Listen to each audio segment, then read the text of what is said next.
Zaldrizes buzdaris gosdau.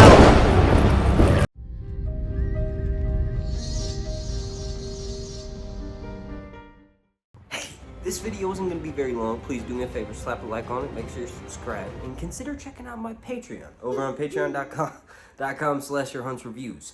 Alright, so this will just be 3 quick things that I noticed after re-looking over the images from earlier that Entertainment Weekly released for House of the Dragon.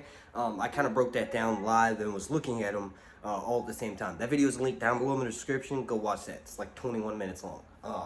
But the first thing was, this was actually from my comment section. I didn't notice this from looking over the pictures, but I had a few different comments say that you could actually see a weirwood tree behind Rhaenyra and Alicent walking. I already explained in the video earlier that Alicent used to read stories to the old King Jaehaerys, who was featured in this image.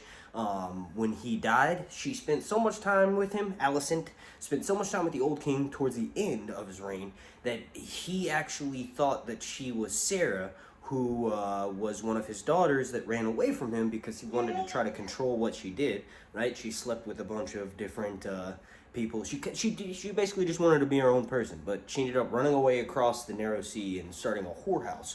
In the Great Council 101 AC, she sends a few of her sons, which will probably be making an appearance on the show. But all that aside, Jaehaerys was senile towards the end and used to confuse Alicent with his daughter Sarah. I wonder if they'll make that canon for the TV show, because Alicent looks nothing like, obviously, Jaehaerys' kids.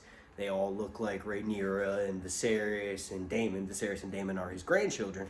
But I just thought that was pretty interesting that the weirwood trees behind them, because this probably is taking place at 101 AC, the Great Council, in which Jaehaerys said, I'm not going to pick who the next person in line is. I'm going to allow the whole realm to do it, right? And they end up obviously picking King Viserys. And also, because this is taking place at Harrenhal, and that's a weirwood tree behind him, that's the weirwood tree that Daemon slashes at the Battle Above the God's Eye when he's trying to lure his little nephew Aemon One Eye out to come and fight him on his dragon Vhagar. It's Aemon and Vhagar versus Daemon and Caraxes. And this will for sure happen in the last season of the series. So basically, Daemon makes 13 slashes on that tree behind Rhaenyra and Alicent, and still to this day in 300 AC in Westeros, you know, Jon Snow's dead right now. Daenerys hasn't even crossed the Narrow Sea yet.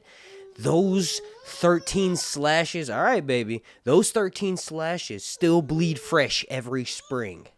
Now, the next thing that I want to quickly run through is, it's an actual interview, the 10-minute one. It's got all the different actors being interviewed. One of them, Eve Best, she's playing Rhaenys, who is the queen that never was. I've explained how she's basically half Baratheon, and she was skipped over several times. But basically, in her interview, she mentions Melis, her dragon, the Red Queen, and how she just loves her dragon, and she's super close with her character for the TV show.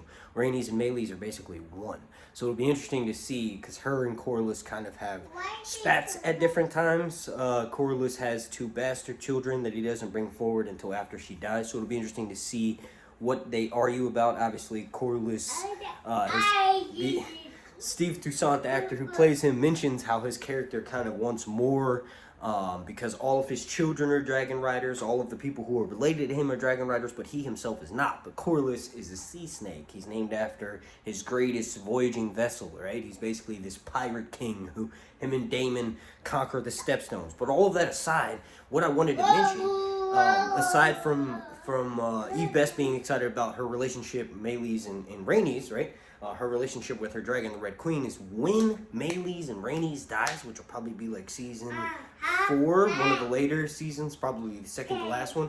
It depends on how the first season goes, right? They haven't even been confirmed for the second season. But it's called the Battle Above Rook's Rest, in which Criston Cole and his army sort of attack this castle, and Rhaenys is called in to help, and she goes alone, and it's one of the wedges in between Corlys and Rhaenyra, because Rhaenyra doesn't allow some of her other sons to go and help Rhaenys, which is why she ultimately dies. But before she actually dies in the battle, Vhagar and Sunfire shows up. So it's a 2v1, and Vhagar is the biggest dragon at the time because it was around since before the conquering of Westeros.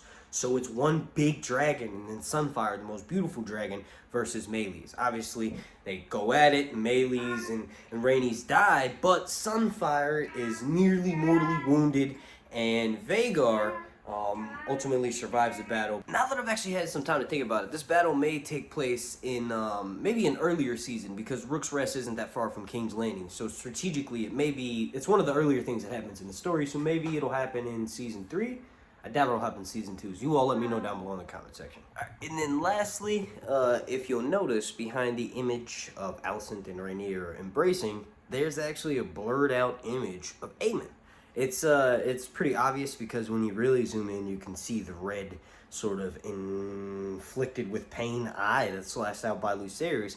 But this is going to be gut-wrenching to watch. Please remember to slap a like on this video. Like goal is going to be 420, and also make sure you're subscribed. Zaldrizas Buzdari Ixos Alonat.